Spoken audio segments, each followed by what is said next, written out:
Le jour où Ijoma est tombée à genoux dans la poussière rouge, ce n'était pas parce qu'elle trébucha. C'est parce que ceux qu'elle avait nourris, vêtus, protégés, l'Y avait poussé. Littéralement. Dans le village de Umuaya, le soleil se levait paresseusement sur les toits de tôle rouillée, et les coqs criaient encore leur victoire nocturne. Ijoma Chiker, veuve depuis bientôt 10 ans, ouvrait sa boutique de condiments au marché. Chaque matin, c'était le même balai. Ouvrir, balayer la poussière, compter les sachets de Maggi, préparer l'étagère de poivrons secs et attendre. Mais aujourd'hui, l'air était étrange. Ijoma portait un pagne vieux, mais propre. Elle avait attaché son foulard comme le faisait sa mère, serré à l'arrière, large sur le front, un signe de rigueur. Elle avait élevé 3 enfants, seule, en vendant des arachides, des oignons et des larmes discrètes. Ils étaient devenus grands. 2 garçons et une fille. Ils avaient eu des diplômes. Ils avaient quitté le village pour la gosse. Et ils n'écrivaient plus. Mais ce matin-là, tout changea. À peine avait-elle ouvert sa boutique que le vieux pasteur de la paroisse arriva en courant, essoufflé, les sandales à moitié arrachées. « Ijoma! Ijoma! Il faut que tu viennes à l'hôtel de ville. Maintenant !»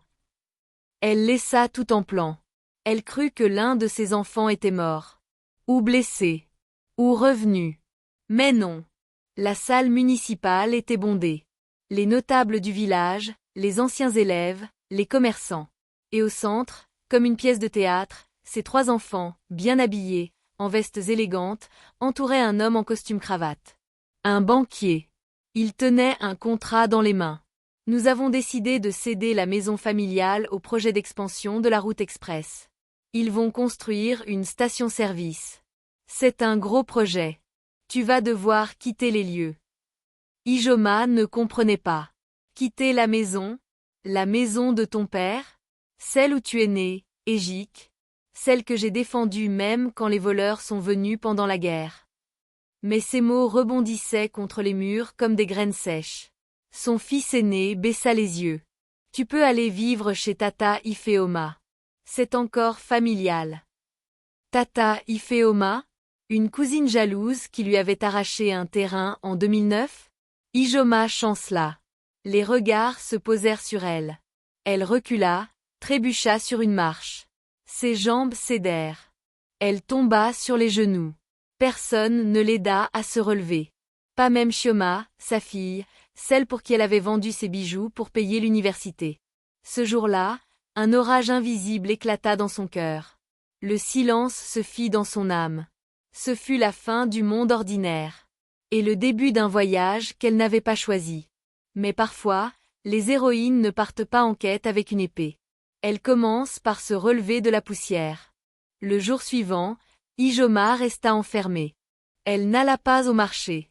Les marmites restèrent froides. Le silence, lui, réchauffait les murs. Une voisine tapa à la porte. 2 fois. 3. Pas de réponse. Mais à l'intérieur, Ijoma n'était pas brisée. Elle grattait le sol de ses ongles, dans l'arrière-cour, derrière le vieux manguier. Là où son mari avait creusé autrefois, là où elle avait enterré le collier de mariage en or, les titres de propriété signés par le chef du clan, et une lettre, que personne d'autre ne devait lire. Une lettre de son mari. Avant sa mort.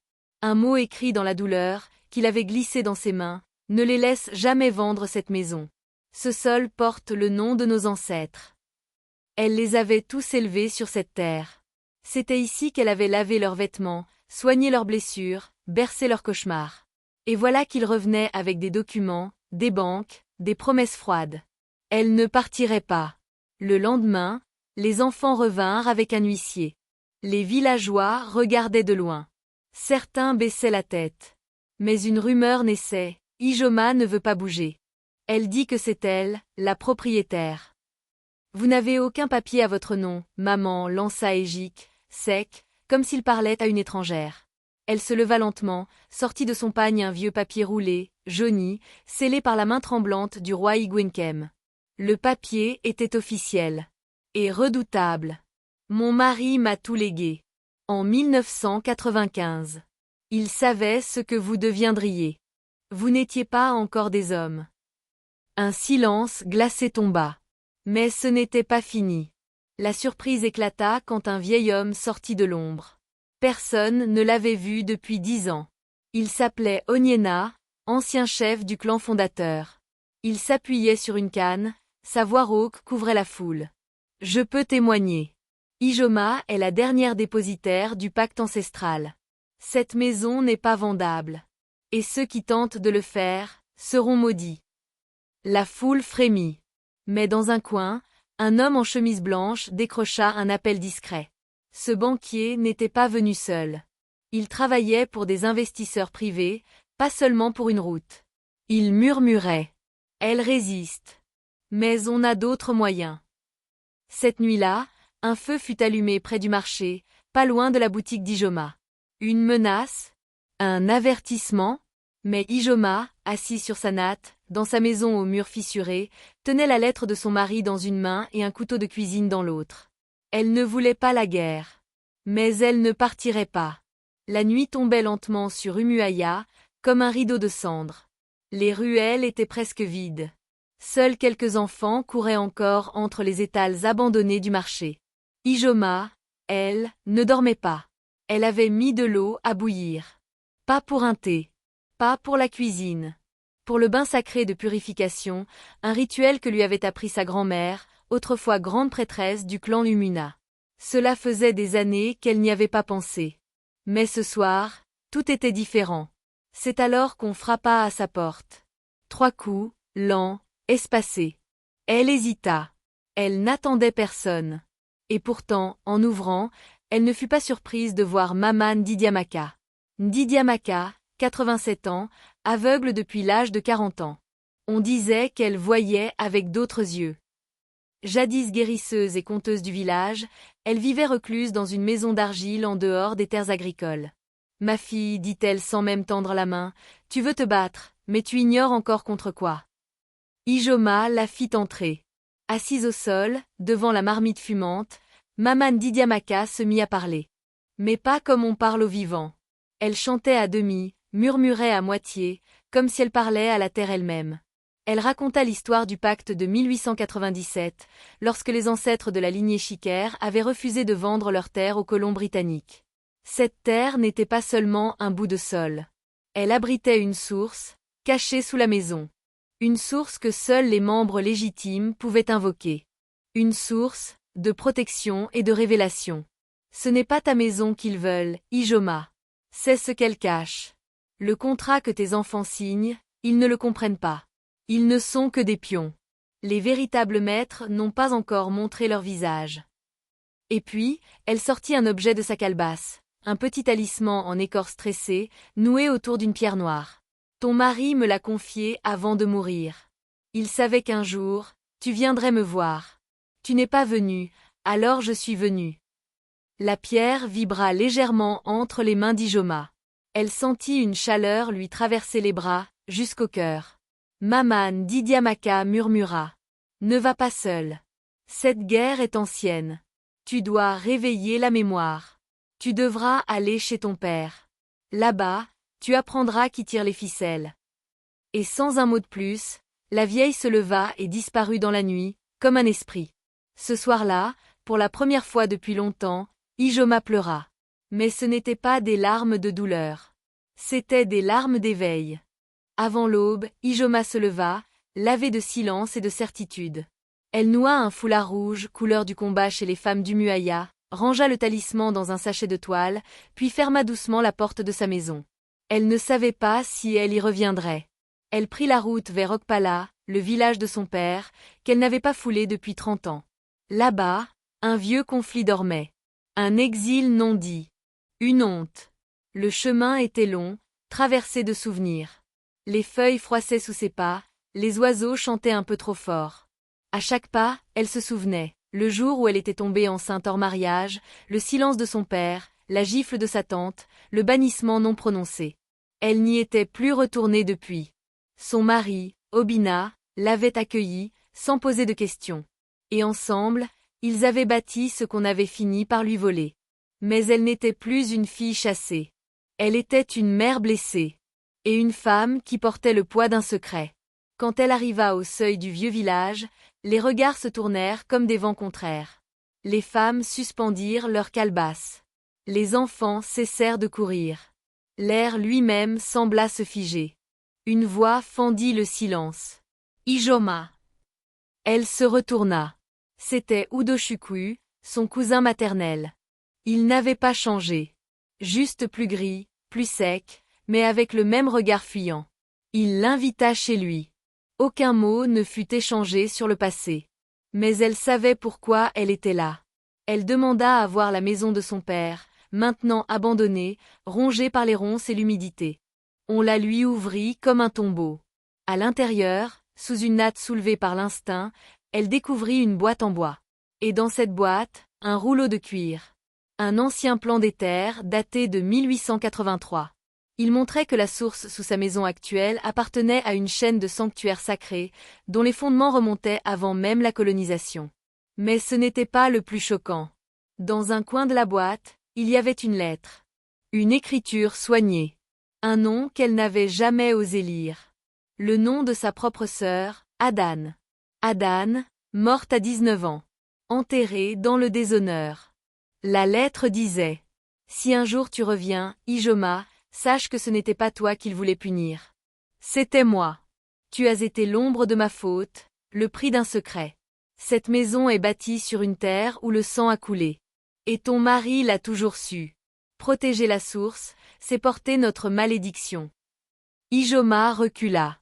Ses mains tremblaient. La boîte tomba, le plan se déplia sur le sol poussiéreux. Elle comprit. Ce que les banquiers cherchaient n'était pas que la terre.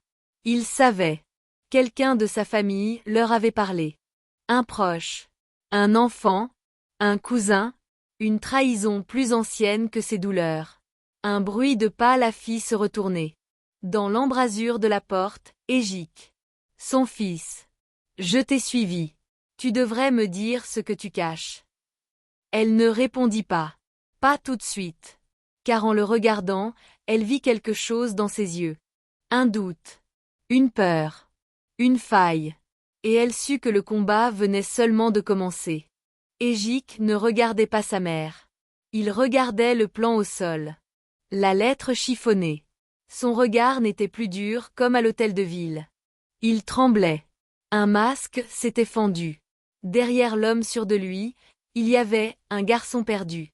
Qui était Adan? Demanda-t-il sans oser relever les yeux. Ijoma ne répondit pas immédiatement. Elle prit le plan, le rangea dans son pagne. Elle s'approcha de lui, doucement, comme s'il était une branche fragile. Ta tante. Ma sœur aînée. Celle qu'on m'a demandé d'oublier. Égic leva enfin les yeux. Mais dans ses pupilles, quelque chose brillait. Pas une larme. Pas encore. Une peur. Ils m'ont promis qu'on allait juste valoriser la maison. Pas vendre le cœur du village. Maman, c'est pas moi. C'est Emeka. C'est lui qui a tout négocié. Emeka. Le cadet. Celui qu'elle croyait le plus doux. Celui qui ne parlait pas beaucoup, mais qui avait toujours eu un carnet de contact plus épais que la Bible. Ijoma sentit son souffle se raccourcir. Tu veux dire qu'il savait? Égic acquiesça, lentement. Ils lui ont montré des documents. Des cartes. Disent que la source est géothermique. Une richesse inexploitée. Qu'elle appartient à l'État. Mais Ijoma tenait une vérité plus ancienne que tous les décrets. La source appartenait aux morts. Ils reprirent ensemble le chemin du retour. Mère et fils. Silencieux. Unis par la confusion, mais pas encore par la confiance. À l'entrée du Muaya, ils croisèrent Ngozi, une marchande voisine, qui leur fit signe de s'arrêter. Ils ont mis des hommes autour de ta maison, Ijoma. Des gros bras. Avec des bottes. Des machettes. Égic pâlit. Ce sont pas des ouvriers. Ce sont des miliciens. Emeka travaille avec eux. Ijoma sentit que quelque chose s'effondrait en elle. Plus profond que la colère. Une terreur nue. Emeka n'était pas manipulé. Il manipulait. Elle retourna chez elle. Contourna la maison, emprunta le passage debout derrière les latrines. Rampa sous la palissade. Et vit ce qu'elle ne voulait pas croire. Chioma. Sa fille. Là. Devant la porte. En train de parler avec un homme blanc. Costume propre. valise en métal. Ils échangeaient des papiers. Chioma souriait. Nous avons la signature d'Emeka. Il reste seulement à neutraliser la vieille. Neutraliser. Pas convaincre. Pas éloigner. Effacer. Cette nuit-là, Ijoma n'alla pas dormir. Elle marcha. Jusqu'à l'école abandonnée à la sortie du village. Là-bas, elle trouva refuge dans une salle vide. Et dans un placard de l'ancienne direction, elle retrouva une caisse d'archives brûlées qu'elle avait cachée autrefois, les carnets de son mari. Celui qu'on disait silencieux. Mais qui écrivait tout. Et tout y était. Nom. Montant. Transaction. Complicité entre les membres du conseil local et une société étrangère, Oil Terra Corporation. Le même nom que sur la valise de l'homme blanc. Obina avait découvert le complot avant de mourir. Et il avait laissé les traces. Pour elle. Au petit matin, alors que le ciel devenait or, une silhouette se glissa discrètement dans la pièce. Ngozi. Elle lui apporta un sac en jute. Dedans, un téléphone satellite, une clé USB, un pistolet ancien et un simple mot. Tu n'es pas seul. La pluie s'abattait sur Umuaya comme si le ciel lui-même pleurait la vérité. Ijoma, trempé jusqu'aux os, agenouillé dans la boue, leva les mains vers le vieux ciel africain et planta le talisman d'écorce au pied de la source. Elle avait réveillé les morts. Maintenant, elle devait affronter les vivants. Le jour suivant, le village entier fut convoqué. Pas par les autorités. Par elle.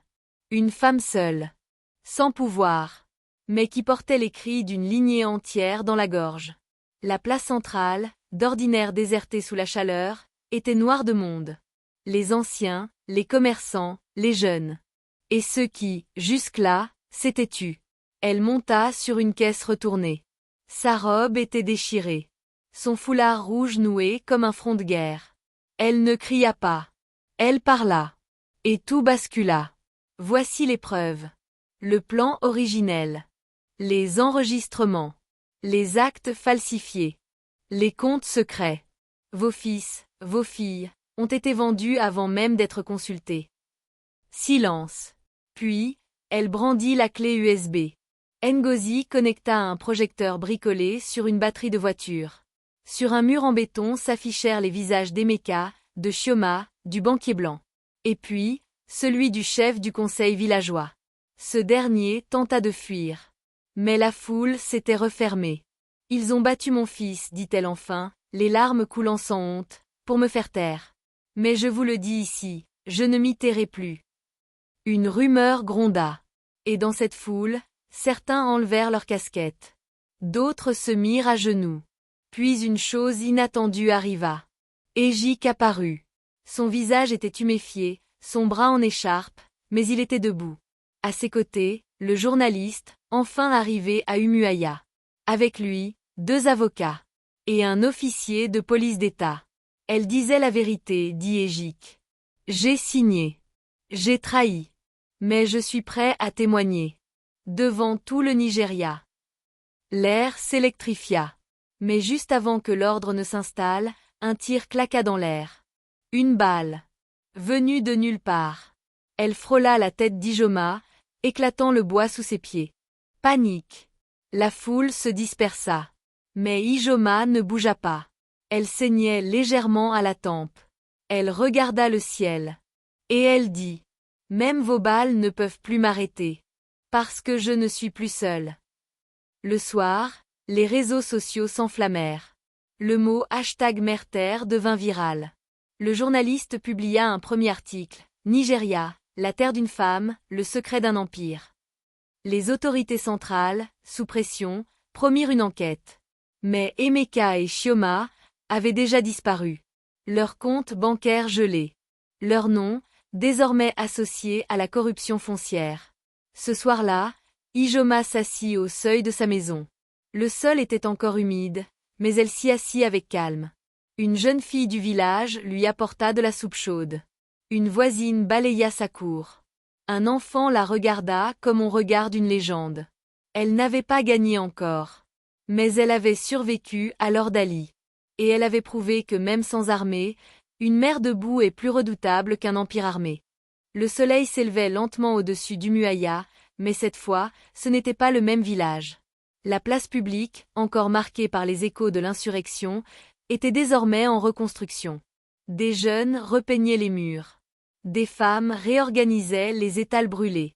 Une nouvelle banderole flottait sur le marché, Ijoma Foundation pour la justice et la terre. La terreur avait laissé place à un silence neuf. Non pas celui de la peur. Celui du respect. Ijoma, assise sur une chaise simple devant sa maison réparée, observait la rue. Sa tempe portait toujours la cicatrice de la balle qui l'avait frôlée, mais dans ses yeux brillait une lueur inconnue, l'éternité d'une femme qui a traversé le feu sans brûler. Elle avait reçu une lettre. Scellée. De la présidence. Une reconnaissance officielle. Une protection d'État sur ses terres. Une indemnité pour les pertes subies. Et surtout, un décret interdisant toute exploitation sur les terres sacrées du clan Lumuna sans consultation populaire. Un miracle? Non. La conséquence d'une mer debout. Mais la plus grande surprise arriva un matin, alors qu'elle balayait sa cour, comme elle l'avait toujours fait.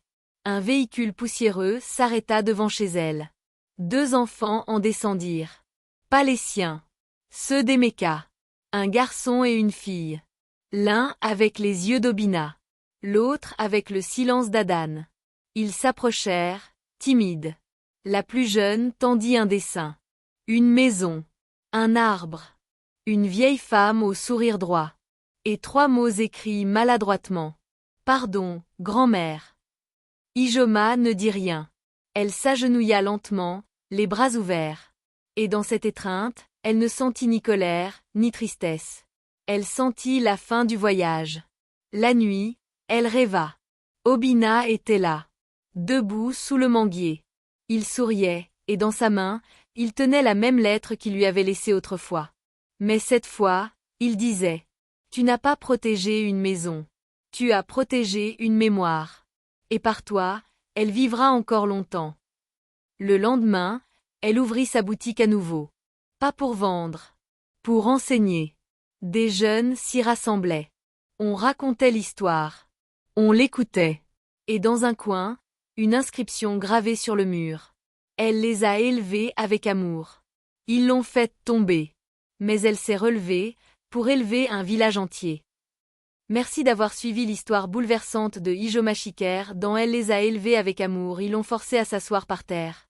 Une histoire de trahison, de courage et de renaissance inspirée du voyage du héros. Tu veux soutenir ce genre de récit puissant? Abonne-toi dès maintenant à notre chaîne YouTube. Et toi, dis-nous. Quelle scène t'a le plus bouleversé? As-tu déjà vu une histoire de mère aussi forte dans un récit africain? Selon toi, Emeka et Chioma méritaient-ils le pardon? Si c'était ta terre, que ferais-tu à la place d'Ijoma?